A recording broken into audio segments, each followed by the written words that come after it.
देखो हारां जिद्दां इलैक्शनां च चलदियां रहिंदियां। लोकां दा फतवा है, खिड़े मत्थे सिर मत्थे प्रवान करना भी पैंदा, करना चाहिदा भी है।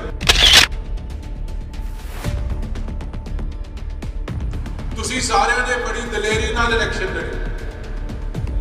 एक गल बड़ी स्पष्ट है कि तुसीं किसी कैंडीडेट तो या किसी पार्टी तो इलैक्शन नहीं हारे, तुसीं एक हवा ते इलैक्शन हारे।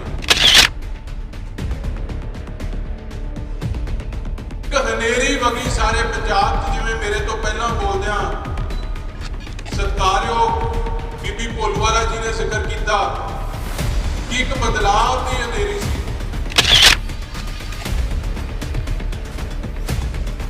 पार्टी नूं मैं भी कहता सी कि आम आदमी पार्टी मुकाबले च नहीं आउंदी। सब दी असैसमेंट सी कि यार इन्हां दी पिछली बारी बड़ी हनेरी सी, उदों यह 35-40 हज़ार दे विच आके खड़ गए।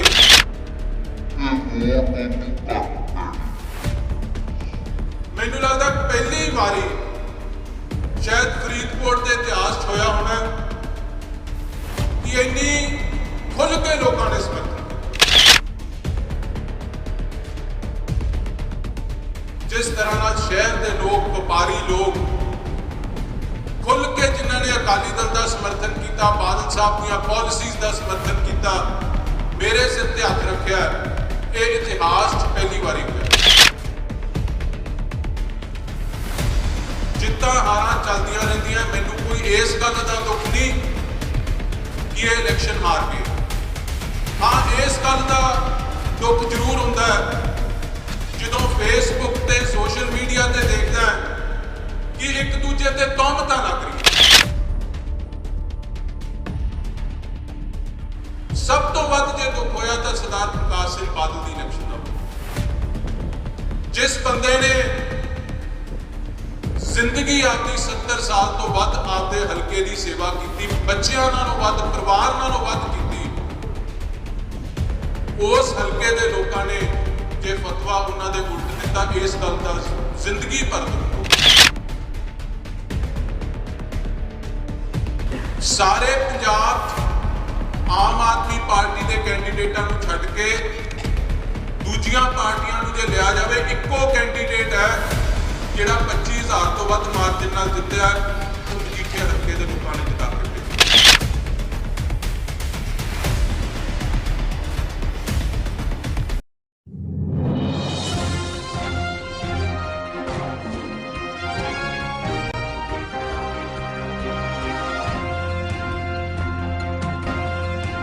सब ने बड़ी मेहनत की।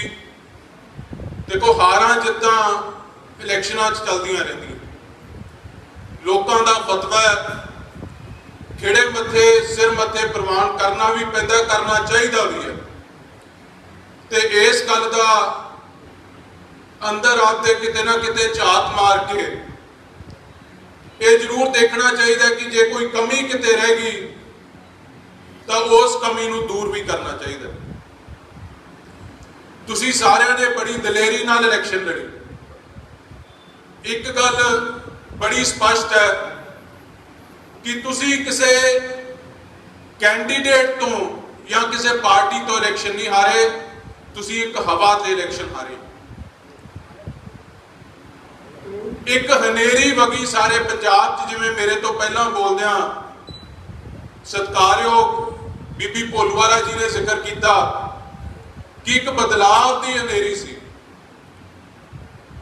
ते जिस पार्टी नूं मैं भी कहता सी कि आम आदमी पार्टी मुकाबले च नहीं आउंदी। सब दी असैसमेंट सी कि यार इन्हां दी पिछली बारी बड़ी हनेरी सी, उदों यह 35-40 हज़ार दे विच आके खड़ गए, ये वोट उदों घट पैनी। समर्थन बड़ा लोगों का मिलिया, जिवें जिक्र होया, लोग मैनूं लगदा पहली बारी शायद फरीदकोट के इतिहास होया होना कि इन्नी खुल के लोगों ने समर्थन किया।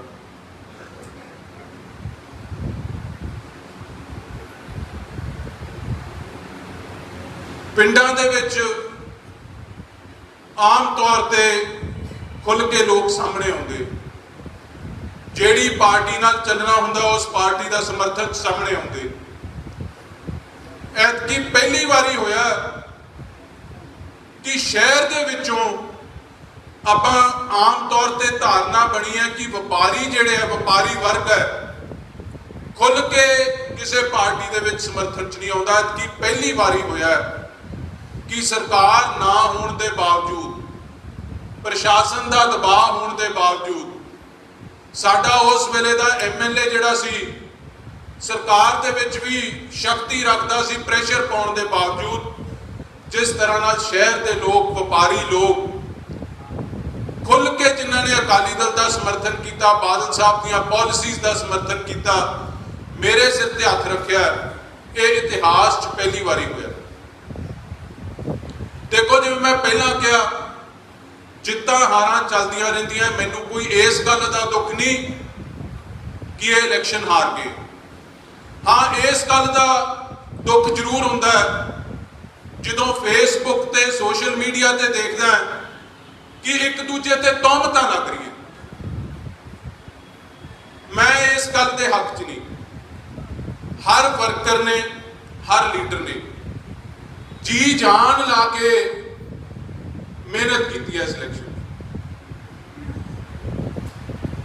ਜਿੰਨੀ ਕਿਸੇ ਦੀ ਸਮਰੱਥਾ ਸੀ ਉਦੋਂ ਵੱਧ ਹਿੰਮਤ ਕੀਤੀ ਹੈ। ਆਪਦਾ ਘਰ ਲੋਕਾਂ ਨੇ ਲਾ ਕੇ ਇਸ ਇਲੈਕਸ਼ਨ 'ਚ ਮਿਹਨਤ ਕੀਤੀ। ਕਈ ਚੀਜ਼ਾਂ ਸ਼੍ਰਿਸ਼ਟਾਚਾਰ ਹੈ, ਇੱਕ ਸਮਾਜ ਦੇ ਵਿੱਚ ਰਹਿੰਦੇ ਆ। ਕੱਲ ਨੂੰ ਕਿਸੇ ਪ੍ਰੋਗਰਾਮ ਤੇ ਮੈਨੂੰ ਵਿਰੋਧੀ ਕੈਂਡੀਡੇਟ ਮਿਲ ਜਾਂਦਾ ਜਾਂ ਤੁਹਾਨੂੰ ਮਿਲ ਜਾਂਦਾ, ਇੱਕ ਸਮਾਜਿਕ ਸਿਸਟਮ ਹੈ, ਸ਼੍ਰਿਸ਼ਟਾਚਾਰ ਹੈ, ਫਤਿਹ ਕਲਾਮ ਆਪਾਂ ਸਭ ਨੂੰ ਕਰਦੇ ਹਾਂ। ਮੈਂ ਇੱਕ ਵਿਸ਼ੇਸ਼ ਤੌਰ ਤੇ ਜਿਹੜੀ ਗੱਲ ਦਾ ਜ਼ਿਕਰ ਕਰ ਰਿਹਾ, ਫੇਸਬੁੱਕ ਤੇ ਇੱਕ ਪੋਸਟ ਚੱਲੀ ਸੀ, ਇੱਥੇ ਭੋਲੂਵਾਲਾ ਸਾਹਿਬ ਬੈਠੇ ਹੋਣੇ, ਕਿ ਜੀ ਇਹਨਾਂ ਨੇ ਉੱਥੇ ਮੰਡੀ 'ਚ MLA ਆਇਆ ਤੇ ਫੋਟੋ ਨਾਲ ਆਈ ਤੇ ਤਰ੍ਹਾਂ ਤਰ੍ਹਾਂ ਦੀਆਂ ਫੇਸਬੁੱਕਾਂ ਤੇ ਪੋਸਟਾਂ ਚੱਲ। ਇਸ ਗੱਲ ਦੀ ਮੈਂ ਸਖਤ ਸ਼ਬਦਾਂ 'ਚ ਨਿਖੇਧੀ ਕਰਦਾ।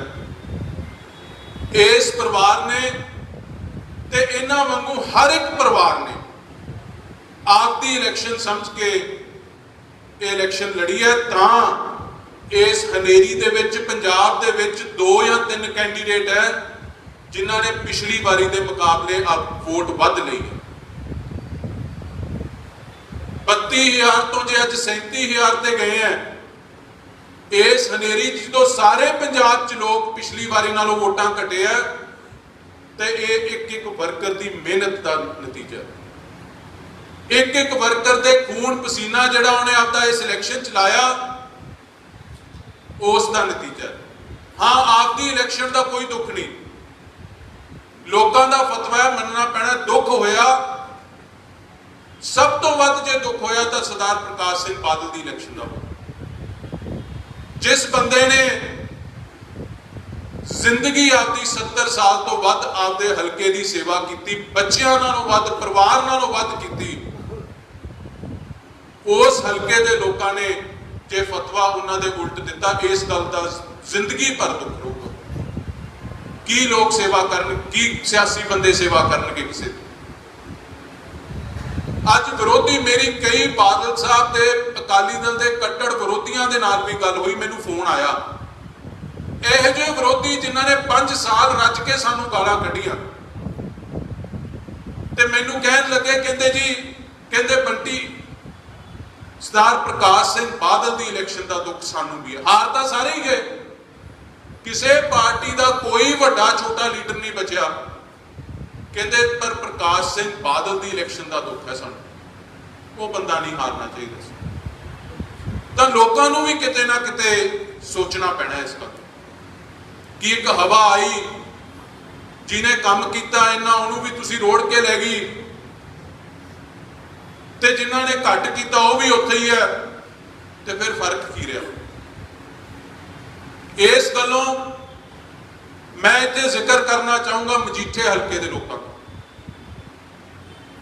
ਜਿਨ੍ਹਾਂ ਨੇ ਚਾਹੇ ਸਰਦਾਰ ਬਿਕਰਮ ਸਿੰਘ ਮਜੀਠੀਆ ਨੇ ਜਾ ਕੇ ਨਵਜੋਤ ਸਿੰਘ ਸਿੱਧੂ ਨਾਲ ਟੱਕਰ ਲਿੱਤੀ ਉਹਦੇ ਹਲਕੇ 'ਚ ਜਾ ਕੇ, ਆਪਦੀ ਧਰਮ ਪਤਨੀ ਨੂੰ ਮਜੀਠੇ 'ਚੋਂ ਇਲੈਕਸ਼ਨ ਲੜਾਇਆ, ਆਪ ਉੱਥੇ ਗਏ ਵੀ ਨਹੀਂ ਤੇ 26,000 ਤੋਂ ਵੱਧ ਵੋਟਾਂ ਨਾਲ ਜਿਤਾ ਕੇ ਮਜੀਠੇ ਹਲਕੇ ਦੇ ਲੋਕਾਂ ਨੇ ਉਹਨਾਂ ਨੂੰ ਵਿਧਾਨ ਸਭਾ 'ਚ ਭੇਜਿਆ ਇਸ ਹਨੇਰੀ 'ਚ। ਇਹ ਹੁੰਦੀ ਹੈ ਕੰਮ ਦੀ ਕਦਰ ਕਰ। ਸਾਰੇ ਪੰਜਾਬ 'ਚ ਆਮ ਆਦਮੀ ਪਾਰਟੀ ਦੇ ਕੈਂਡੀਡੇਟਾਂ ਨੂੰ ਛੱਡ ਕੇ ਦੂਜੀਆਂ ਪਾਰਟੀਆਂ ਨੂੰ ਜੇ ਲਿਆ ਜਾਵੇ, ਇੱਕੋ ਕੈਂਡੀਡੇਟ ਹੈ ਜਿਹੜਾ 25,000 ਤੋਂ ਵੱਧ ਮਾਰਜਨ ਨਾਲ ਜਿੱਤਿਆ, ਉਹ ਮਜੀਠੇ ਹਲਕੇ ਦੇ ਲੋਕਾਂ ਨੇ ਜਿਤਾ ਕੇ ਭੇਜਿਆ। ਸੋ ਇਸ ਕਰਕੇ ਹੌਸਲਾ ਛੱਡਣ ਦੀ ਲੋੜ ਨਹੀਂ। ਮੇਰੇ ਤੋਂ ਪਹਿਲਾਂ ਬੋਲਦੇ ਬੁਲਾਰੇ ਸਾਹਿਬਾਨਾਂ ਨੇ ਵੀ ਜ਼ਿਕਰ ਕੀਤਾ ਕਿ ਅਕਾਲੀ ਦਲ ਬੜੇ ਮਾੜੇ ਸਮਿਆਂ ਚੋਂ ਨਿਕਲ ਕੇ, ਸੰਘਰਸ਼ ਚੋਂ ਨਿਕਲ ਕੇ ਆਈ ਹੈ ਪਾਰਟੀ। ਮੈਨੂੰ ਬਾਦਲ ਸਾਹਿਬ ਨੇ ਵੀ ਇਹ ਗੱਲ ਕਹੀ ਸੀ। ਮੈਂ ਮਿਲਣ ਗਿਆ ਸੀ ਇਲੈਕਸ਼ਨ ਤੋਂ ਅਗਲੇ ਦਿਨ, ਮੈਨੂੰ ਬੁਲਾ ਕੇ ਸਭ ਨੂੰ ਮਿਲਣ ਤੋਂ ਬਾਅਦ ਮੈਨੂੰ ਇਕੱਲੇ ਨੂੰ ਬੁਲਾ ਲਿਆ।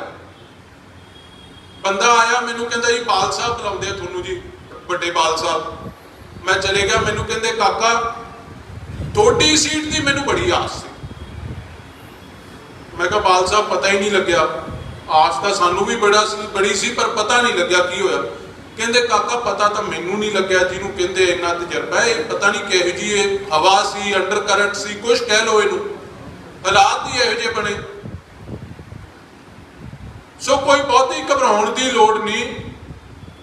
ਜਿਵੇਂ ਪਹਿਲਾਂ ਤੁਹਾਡੀ ਸੇਵਾ ਕਰਦੇ ਸੀ, ਉਸ ਤੋਂ ਵੱਧ, ਉਸ ਤੋਂ ਤਕੜੇ ਹੋ ਕੇ ਲੋਕਾਂ ਦੇ ਵਿੱਚ ਵਿਚਰਾਂਗੇ। ਜਿੱਥੇ ਕੋਈ ਕਮੀ ਪੇਸ਼ੀ ਹੋਈ ਉਹਨੂੰ ਵੀ ਦੂਰ ਕਰਾਂਗੇ।